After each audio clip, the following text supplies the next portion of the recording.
এই জন্য আল্লাহ বলেন ওয়ালা তাহসাবান্নাল্লাযীনা কুতিলু ফী সাবিলিল্লাহি আমওয়াতা বাল আহইয়াউন ইনদা রাব্বিহিম ইউরযাকুন। আমার রাস্তায় যারা যুদ্ধ করে শহীদ হয়ে যায় তাদেরকে মৃত বলো না, তারা বরং আমার কাছ থেকে রিজিক প্রাপ্ত, তারা শহীদ। তারা জীবিত আছে তাদেরকে তোমরা মৃত বলো না।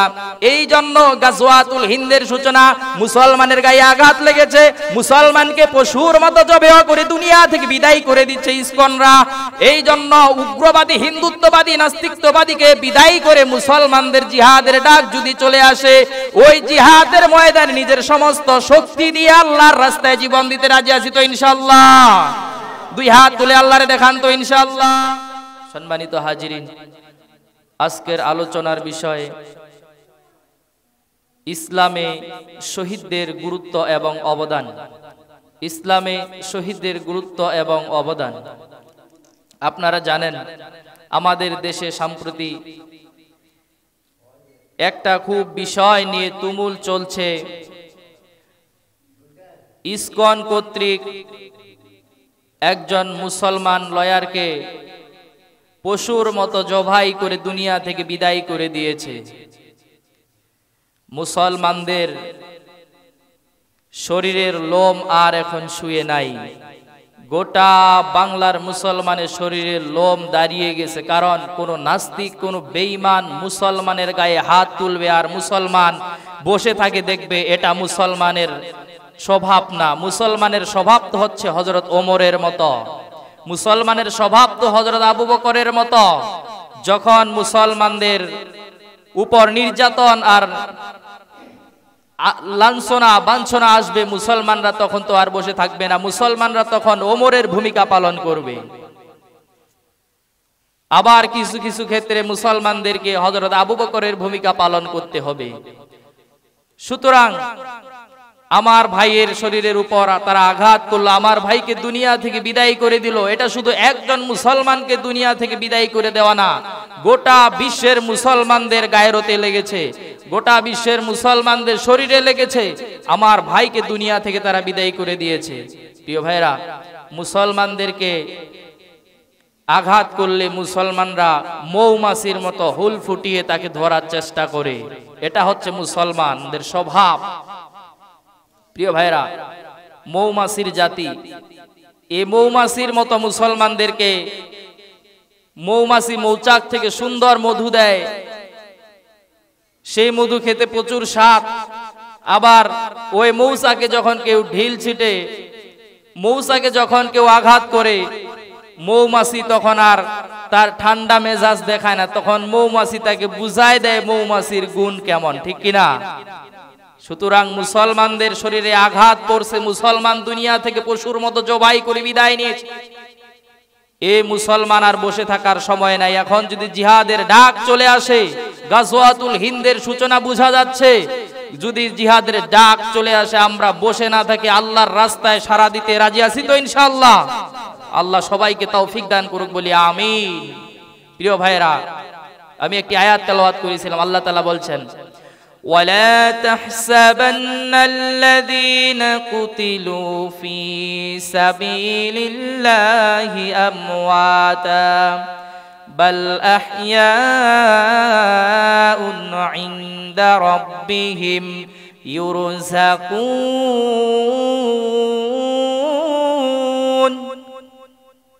রব্বুল আলামিন ডাক দিয়ে বলেন, যে সমস্ত বান্দারা আমার রাস্তায় জিহাদ করে, আমার রাস্তায় যুদ্ধ করে নিহত হয়ে যায়, আমার রাস্তায় লড়াই করতে করতে যে সমস্ত বান্দারা শহীদ হয়ে যায়, ওই সমস্ত বান্দাদেরকে তোমরা মৃত বলো না, বরং তারা জীবিত।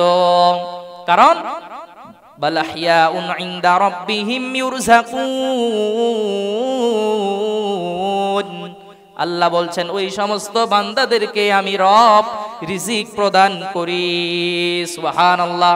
তার মানে যারা আল্লাহর রাস্তায় শহীদ হয়ে যায়, যারা আল্লাহর রাস্তায় দিন কায়েমের জন্য লড়াই করতে করতে নিজের জীবনটা মাটির সাথে মিশিয়ে দেয়, নিজের জীবন বাজি রেখে যারা ইসলামের কালেমাকে, দ্বীনের কালেমাকে উঁচু করার চেষ্টা করে, ওই সমস্ত মানুষদেরকে তোমরা মৃত বলো না, বরং তারা জীবিত। তারা আমরা বুঝতে পারছি না, কারণ আল্লাহ বলেন বাল আহইয়াউ ইনদা রাব্বিহিম ইউরযাকুন, ওই সমস্ত মানুষরা মৃত নয়, তারা জীবিত। তাদেরকে আমি রব রিজিক প্রদান করি। সুবহানাল্লাহ। রব্বুল আলামিন আল্লাহ তাআলা ওই সমস্ত মানুষদেরকে রিজিক প্রদান করে, ওরে কবরে থাকতে রিজিক পায়। তার মানে কি বুঝছেন? রিজিক কি মৃত মানুষ খায় না জীবিত মানুষ খায়? খাবার মৃত মানুষ খায় না জীবিত মানুষ খায়? তার মানে কবরের মধ্যে তারা কি মৃত না জীবিত? তাদেরকে জীবিত রেখেছেন যিনি, তিনি কে? আরেকটু জোরে কর না, তাদেরকে জীবিত রেখেছেন যিনি, তিনি কে? এই শহীদদের মর্যাদা সম্পর্কে বিশ্বনবী সাল্লাল্লাহু আলাইহি ওয়াসাল্লাম বলছেন, শহীদদেরকে আল্লাহ তাআলা এত পরিমাণ মর্যাদা দান করছেন যে রাসূলুল্লাহ বলছেন ইগফারু লিশ-শাহীদি কুল্লু যামবিন, শহীদদের সমস্ত গুনাহ আল্লাহ রাব্বুল আলামিন maaf করে দেবেন। সমস্ত গুনাহ maaf করবেন যিনি, তিনি কে? আল্লাহ রাব্বুল আলামিন শহীদদের সমস্ত গুনাহগুলো maaf করে দেবেন। কিন্তু ইল্লাদাইন, বিশ্বনবী বলেন যদি ঋণগ্রস্ত না থাকে, ঋণের গুনাহটা, ঋণ যদি তার থেকে যায়, সেই গুনাহটা আল্লাহ maaf করবেন না। শহীদদের গোটা জিন্দেগীর সমস্ত গুনাহগুলি maaf করে দেবেন, ঋণের গুনাহ ব্যতীত। তাহলে শহীদের মর্যাদা আছে না নাই? আল্লাহর কাছে এত বেশি যে তারা দুনিয়া থেকে যেতে দেরি, তারা আল্লাহর জান্নাতে যেতে দেরি না। সুবহানাল্লাহ। এত পরিমাণ মর্যাদা আর সম্মান আল্লাহ তাআলা তাদের দিয়েছেন। প্রিয় ভাইরা, আমি একজন সাহাবীর দৃষ্টান্ত দিয়ে বলতে চাই। সাদ আল আসওয়াদ রাদিয়াল্লাহু তাআলা আনহু তার নাম, সেই সাহাবী সাদ আল আসওয়াদ রাদিয়াল্লাহু তাআলা আনহু, প্রচন্ড কালো কুচকুচে মানুষ। শহীদের মর্যাদা কেমন দেখেন, প্রচন্ড কালো কুচকুচে মানুষ, বিয়ে হয় না। মানুষ এখন দেখবেন যারা শরীরের চামড়া কালো, আমাদের এমন মানুষ সমাজে আছে না নাই? সাদা মানুষ আছে না নাই? কিছু সংখ্যক মানুষ দেখবেন মেয়ে কালো হলে পরে ছেলে পেতে খুব কষ্ট হয়ে যায়, যায় কি যায় না? এরকম আমাদের সমাজটা এমন হয়ে গেছে, আমাদের সমাজ ব্যবস্থা।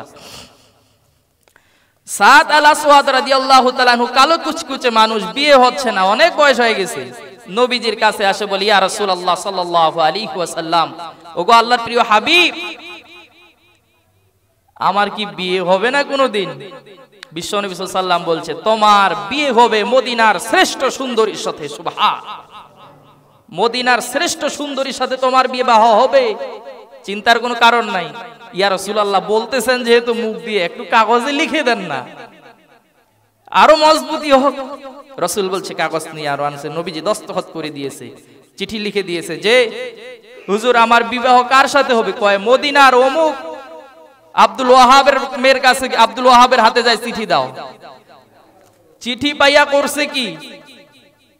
চিঠি পাইয়া করছে, চিঠি হাতে নিয়া মারছে দৌড় মেয়ের বাবার কাছে, কয় চিঠি পড়েন, বিয়ের ব্যবস্থা করেন। সুবহানাল্লাহ।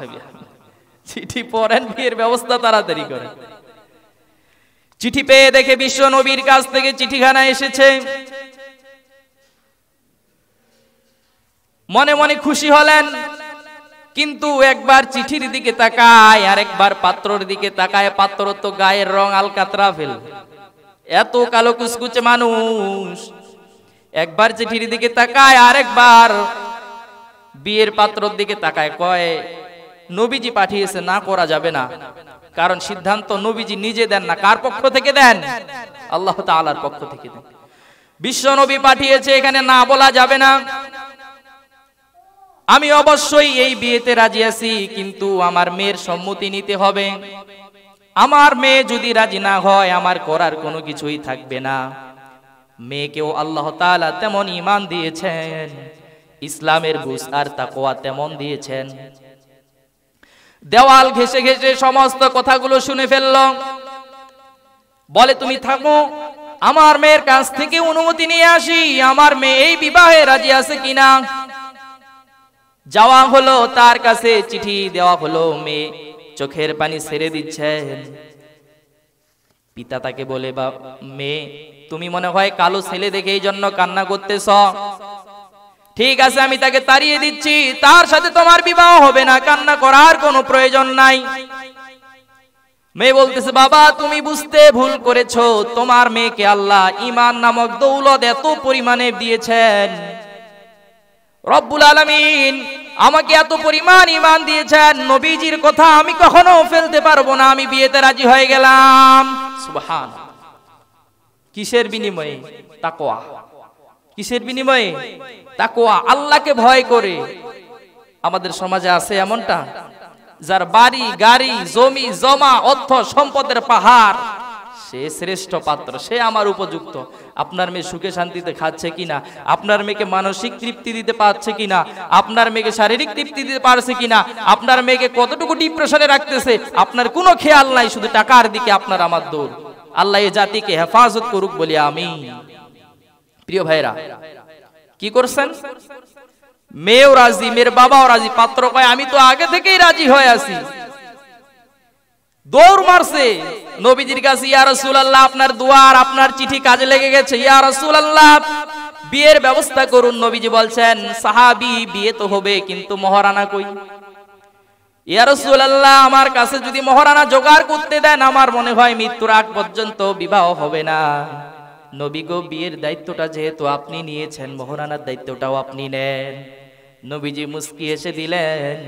নবীজি সাহাবীদের মধ্যে থেকে ডেকে বললেন, ও আমার সাহাবী নুমান, আমার জামাই উসমান, আল্লাহ তোমাদেরকে অসংখ্য ধন দৌলত দিয়েছে, তোমরা কি রাজি আছো আমার এই সাহাবীর মহারানাটা তোমরা পরিশোধ করে দিয়ে বিয়ের ব্যবস্থা করা? দুইজন সাহাবী 200 করে 400 দিরহাম দিলেন বিয়ের বাজার করার জন্য। নবীজি তার হাতে 400 দিরহাম উঠিয়ে দিয়ে মদিনার বাজারে পাঠিয়ে দিয়ে দিলেন, যাও মদিনার বাজারে যাও, মদিনার বাজারে গিয়ে বাজার করে নিয়ে আসো তোমার বিয়ের বাজার, আগামীকালকে তোমার বিয়ে। সাহাবী বিয়ের বাজার করতে গেলেন। বিয়ের বাজার করতে গিয়া একজন যুবক তাকে ডাক দিয়ে বললেন, সাদ তুমি বিবাহের বাজার করছো না যুদ্ধের জন্য সরঞ্জাম কিনছো, না যুদ্ধের বাজার করছো? সাদ আল-সুআদ রাদিয়াল্লাহু তাআলা আনহু ডাক দিয়ে বলেন, না না না, আমি তো বিবাহের জন্য বাজার করতে আসছি।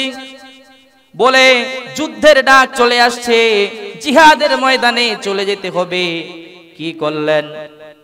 কিছুক্ষণ মাথাটা নিচু করে চিন্তা করলেন কি করা যায়। জীবন বেঁচে থাকলে বারবার বিবাহ করা যাবে, বারবার বিবাহ শাদীতে বসা যাবে, এই সুযোগ বারবার আসবে। আহা, আমার নবীজি যদি যুদ্ধে পরাজয় হয়ে যায়, গোটা কিয়ামতের আগ পর্যন্ত মুসলমানদের নামে কলঙ্ক হয়ে থাকবে, মুসলমানরা অমুক যুদ্ধে পরাজয় বরণ করেছে। না না না না না, আমাকে জিহাদের ময়দানে যেতে হবে। কোন দিকে তাকালেন না, নবীর প্রেমে মাতোয়ারা হয়ে জিহাদের ময়দানের জন্য একটা ঘোড়া কিনলেন, একটা বিশাল বড় তরবারি কিনলেন। সেই বিবাহের বাজার বাদ দিয়ে সেই সরঞ্জামাদি কিনলেন, একটা ঘোড়া তরবারি কিনে যুদ্ধের ময়দানে দৌড় মারলেন। যুদ্ধ করতে করতে এক পর্যায়ে যুদ্ধ শেষ হয়ে গেল। নবীজি সাহাবীদেরকে বললেন, দেখো তো তোমরা আমার কোন কোন সাহাবী এই যুদ্ধে শহীদ হয়ে গেলেন। একজন সাহাবী বিশ্ব নবীর কানে এসে সংবাদ দেয়, ইয়া রাসূলুল্লাহি আগামী কালকে যেই সাহাবীর বিয়ের কথা ছিল, ওই সাহাবী দুনিয়া থেকে বিদায় নিয়েছে, বিয়ে আর হলো না। নবীজি একবার কান্না করে আর একবার হাসে। সাহাবায়ে কেরাম জিজ্ঞেস করলেন, ইয়া রাসূলুল্লাহ কান্না করেন আবার হাসেন, কারণ কি? ইতিপূর্বে তো আপনার কাছ থেকে এমন আচরণ কখনো লক্ষ্য করি নাই গো নবী। বিশ্ব নবী বলেন, সাহাবীরা হাসি এই কারণে আর কান্দি এই কারণে। তাহলে তোমরা শোনো, কান্না করার কারণ হলো আমার সাথ বিয়ে বিবাহ করার জন্য বাজার করবে, কিন্তু আর তার বিয়ে হলো না, দুনিয়াতে সে কোনো নারীর স্বাদ অনুভব করতে পারলো না। এটার জন্য আমার আফসোস। যুবক সাহাবী বিদায় নিলেন। আর কান্না করি আর হাসি এই জন্য, আমি দেখতে পাচ্ছি, আমি যা দেখি তোমরা তো তা দেখো না। আমি দেখতে পাচ্ছি আমার এই ছাদকে নিয়ে জান্নাতের মধ্যে আল্লাহ একটা পাখি বানাইয়া জান্নাতের মধ্যে উড়ে বেড়াচ্ছে। সুবহানাল্লাহ। আল্লাহ তাকে জান্নাত দিয়েছেন, জান্নাতের মধ্যে জান্নাতের পাখি হয়ে ঘুরে বেড়াচ্ছে এই মাথা থেকে এই মাথা। আর জান্নাতি হুররা তাকে নিয়ে টানাটানি কম্পিটিশন তৈরি করে দিয়েছেন, কে তাকে বেশি মহব্বত করতে পারে, কে তাকে বেশি ভালোবাসতে পারে। তাহলে দুনিয়ার প্রেম, দুনিয়ার মহব্বত, দুনিয়ার ভালোবাসা, দুনিয়ার মায়া, দুনিয়ার কোনো কিছু আপনার আমার কাছে তেমন বড় না। সব কিছুরে তুচ্ছ মনে করে জীবন বিলিয়ে দিতে হবে একজনের রাস্তায়, তিনি কে? আল্লাহর রাস্তায় জীবন দিতে হবে। এই জন্য আল্লাহ বলেন, ওয়ালা তাহসাবান্নাল্লাযীনা কুতিলু ফী সাবিলিল্লাহি আমওয়াতা বাল আহইয়াউন ইনদা রাব্বিহিম ইউরযাকুন। আমার রাস্তায় যারা যুদ্ধ করে শহীদ হয়ে যায় তাদেরকে মৃত বলো না, তারা বরং আমার কাছ থেকে রিজিক প্রাপ্ত, তারা শহীদ। তারা জীবিত আছে, তাদেরকে তোমরা মৃত বলো না। এই জন্য গাজওয়াতুল হিন্দের সূচনা, মুসলমানের গায়ে আঘাত লেগেছে, মুসলমানকে পশুর মতো জবেহ করে দুনিয়া থেকে বিদায় করে দিচ্ছে ইসকনরা। এই জন্য উগ্রবাদী, হিন্দুত্ববাদী, নাস্তিকত্ববাদীকে বিদায় করে মুসলমানদের জিহাদের ডাক যদি চলে আসে, ওই জিহাদের ময়দানে নিজের সমস্ত শক্তি দিয়ে আল্লাহর রাস্তায় জীবন দিতে রাজি আছি তো ইনশাআল্লাহ? দুই হাত তুলে আল্লাহরে দেখান তো ইনশাআল্লাহ। মুসলমান আর হিন্দুর যুদ্ধ হবে, মুসলমানদেরকে রণসাজে সজ্জিত হয়ে জিহাদের ময়দানে যেতে হবে। আল্লাহ আমাদের সবাইকে কবুল করুক, বলি আমিন। আল্লাহ আমাদের সকলকে দ্বীনের জন্য কবুল করুক, আরো জোরে কোন আমিন। প্রিয় ভাইরা, মুসলমানদেরকে ঘাড় চেপে ধরে নাস্তিকরা দুনিয়া থেকে বিদায় করে দেবার ষড়যন্ত্র করছে। ইসকন নিষিদ্ধ হোক, ইসকনকে আজীবনের জন্য নিষিদ্ধ করা হোক, কারণ এরা ইহুদিদের এজেন্ডা বাস্তবায়ন করার জন্য হিন্দুদের ভ্রাণ ধরে আমাদের মাঝে আসছে। ইসকন কিন্তু কখনো মুসলমানের বন্ধু হতে পারে না। ইসকন একটা আলাদা সংগঠন, এদের সমস্ত আস্তানাকে ভাঙিয়ে গুড়িয়ে উড়িয়ে দেওয়া উচিত। কথা বলেন ঠিক কিনা? এদেরকে জমিনে রাখা যাবে না, এদের আস্তানা জমিনে রাখা যাবে না, এদেরকে জমিন থেকে নাস্তানাবুদ করে দিতে হবে। আল্লাহ আমাদের তৌফিক দান করুক, বলি আমিন। প্রিয় ভাইরা, শুধু তাই নয়, জিহাদের ময়দান এত গুরুত্বপূর্ণ একটা জিনিস। একজন সাহাবী রাদিয়াল্লাহু তাআলা আনহুর মৃত্যুতে, একজন সাহাবীর মৃত্যুতে আল্লাহর আরশ পর্যন্ত কেঁপে উঠেছিল। সুবহানাল্লাহি বিহামদিহি। তিনিও জিহাদের জন্য প্রচুর পরিমাণ ভূমিকা পালন করেছিলেন। সাদ বিন মুআজ রাদিয়াল্লাহু তাআলা আনহু বয়স ছিল 32 বছর। 32 বছর বয়সে ইসলাম গ্রহণ করছে, হায়াত পাইছে 37 বছর বয়স। তাহলে বাঁচছে কয় বছর? 5 বছর বাঁচছে। 37 বছর। 32 বছর বয়সে ইসলাম কবুল করছে, তাহলে ইসলামের মধ্যে ঢোকার বয়স কয় বছর? 5 বছর। এটা বলেন, 5 বছর বয়স, 5 বছর এই ইসলাম গ্রহণ করার 5 বছরে তার আল্লাহ মর্যাদা এত পরিমাণ উঁচু করে দিয়েছেন। হযরত সাদ বিন মুআজ রাদিয়াল্লাহু তাআলা আনহু যখন ইন্তেকাল করেন, আল্লাহর রাসূল সাল্লাল্লাহু আলাইহি সাল্লাম বর্ণনা করেছেন যে জিবরাইল আলাইহিস সালাতু ওয়াস সালাম আমার সামনে রেশমি রুমালের পাগড়ি পরিধান করে আসছে। আসে বলতেছি, ইয়া রাসূলুল্লাহ সাল্লাল্লাহু আলাইহি ওয়াসাল্লাম, সাদ কে দুনিয়া থেকে বিদায় নিয়েছে, যার আগমনে আসমান আল্লাহ তাআলার আরশ পর্যন্ত কাঁপতেছে। সুবহানাল্লাহি বিহামদিহি। হযরত সাদ রাদিয়াল্লাহু তাআলা আনহু তিনিও যুদ্ধের ময়দানে চলে গেছেন, জিহাদের ময়দানে চলে যায়, শহীদ হয়ে গেছেন। হযরত সাদ বিন মুআজ রাদিয়াল্লাহু তাআলা আনহু দুনিয়ার মায়া ত্যাগ করছেন, দুনিয়ার ভালোবাসা সব বিচ্ছেদ করে দিয়েছেন, যুদ্ধের ময়দানে গিয়ে শহীদ হয়ে গেছেন। নবী সাল্লাল্লাহু আলাইহি ওয়াসাল্লাম বলছে তার লাশটাকে জানাজার জন্য প্রস্তুত করা হোক। লাশ জানাজার জন্য প্রস্তুত করা হলো। সাহাবায়ে কেরাম রাদিয়াল্লাহু তাআলা আনহু বর্ণনা করেন, ইয়া রাসূলুল্লাহ, ইতিপূর্বে যত লাশ আমরা ঘাড়ে নিয়ে কবরের দিকে নিয়ে যাচ্ছিলাম, কিন্তু এই লাশের মতো লাশ আমরা কখনো নিয়ে যাই নাই। কি ব্যাপার? নবী সাল্লাল্লাহু আলাইহি ওয়াসাল্লামকে সাহাবায়ে কেরাম বলছেন, ইয়া রাসূলুল্লাহ, এই লাশটার একদমই ওজন নাই, তুলার মতো। চিন্তা করা যায়, একটা লাশ, একজন মানুষ, ওজন তো ন্যূনতম থাকবে, কোনো ওজন নাই।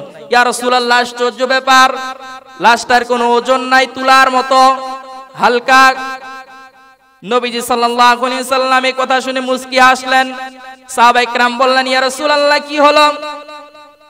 নবীজি সাল্লাল্লাহু আলাইহি ওয়াসাল্লাম বলছেন, সাদ বিন মুআজ রাদিয়াল্লাহু তাআলা আনহুর মৃত্যুতে আরশ এই জন্য কেঁপেছে যে সমস্ত ফেরেশতা মালাইকাত আল্লাহর আরশ পর্যন্ত তার উপর খুশি হয়ে খুশির কাঁপন শুরু করে দিয়েছে। আল্লাহর আরশ পর্যন্ত তার উপর খুশি, চারটিখানি কথা না, আল্লাহর আরশ পর্যন্ত তার উপর খুশি হয়ে গেছে। ইয়া রাসূলুল্লাহ, আমরা যে লাশ নিয়ে গেলাম কিন্তু কোনো ওজন অনুভব করতে পারছিলাম না, কারণ কি? নবীজি বলে, সাদ বিন মুআজের জানাজায় এত পরিমাণ ফেরেশতা আসমান থেকে আল্লাহ তাআলা নাজিল করেছেন, সাদ বিন মুআজের লাশটা ফেরেশতায় ঘাড়ে নিয়ে কবরের দিকে রওনা দিয়েছেন। সুবহানাল্লাহ। তোমরা ওজন অনুভব করবা কেমনে? আমার ফেরেশতা থেকে কি তোমাদের পাওয়ার বেশি? কখনোই না। ফেরেশতার শক্তি আর আমার শক্তি, আপনার শক্তি এক না। তারা সব সময় আল্লাহর ইবাদতে নিয়ে যেত, তার লাশকে তো ফেরেশতাই ঘাড়ে নিয়েছে। কি তোমরা ওজন অনুভব করবা? শুধু তাই নয়, সাদ বিন মুআজ রাদিয়াল্লাহু তাআলা আনহুর ব্যাপারে হাদিসে অনেক বর্ণনা আসছে। প্রিয় হাজিরিন, সময় না থাকার কারণে আর কথা বলতে পারছি না। এই জন্য যতটুকু কথা বললাম যে আল্লাহ তাআলা ইসলামের রাস্তা, আল্লাহ তাআলার রাস্তায় শহীদ হইলে পরে শহীদের সমস্ত গুনাহগুলোরে যিনি মাফ করে দেয় তিনি কে? ইল্লা দাইন, ঋণ ব্যতীত সমস্ত গুনাহ আল্লাহ তাআলা মাফ করে দেন। সুবহানাল্লাহি বিহামদি। প্রিয় ভাইরা, শহীদি তামান্না বুকে নিয়ে, শহীদি স্পৃহা বুকে নিয়ে আমাদেরকে মাঠে নামতে হবে। যখন ডাক চলে আসবে, ডান বাম কোথাও তাকার সুযোগ নাই, এক আল্লাহর জন্য সবাই ময়দানে ঝাঁপিয়ে পড়তে রাজি আছি তো ইনশাআল্লাহ? আল্লাহ সবাইকে কবুল করুক, আমিন। ওয়া আখিরু দাওয়ানা আলহামদুলিল্লাহি রাব্বিল আলামিন।